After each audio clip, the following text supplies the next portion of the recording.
At times, people criticize me for using a lot of what they call worldly quotations, meaning writers who are non-Christian writers.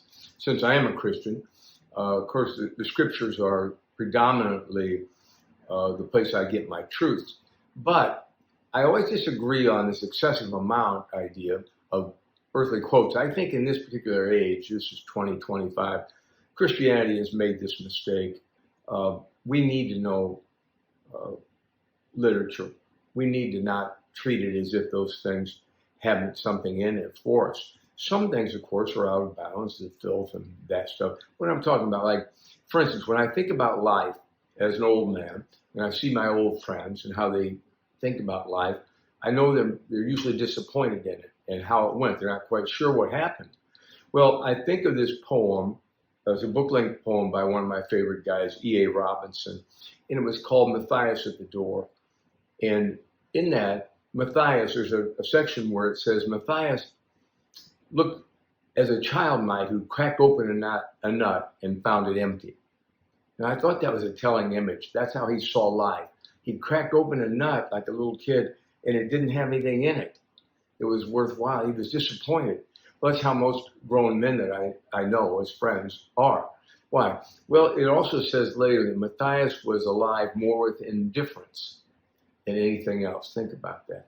Do you know anybody who's alive more with indifference? You'll find that lots of times in retired people, for instance, or people who have built up some business and it turned out to be a good business, but not a sterling business. And they're sort of feeling like they've gone to the factory every day and they're tired of owning this business. I meet only one or two guys a day who think like that. They're not sure what they gave their life to. That's good. It's more of an awakening thing than anything else. So I say that because if you have earthly-minded dreams as a Christian, you really made a mistake. Let Matthias warn you. You'll have the same thing. Like, what happened? I just went to church. I didn't serve the Lord. I don't know what happened. Time just went by. Death's at the door. And I'm saying to you, yes, but you should have recognized that Philippians 3:20 says, our citizenship is in heaven.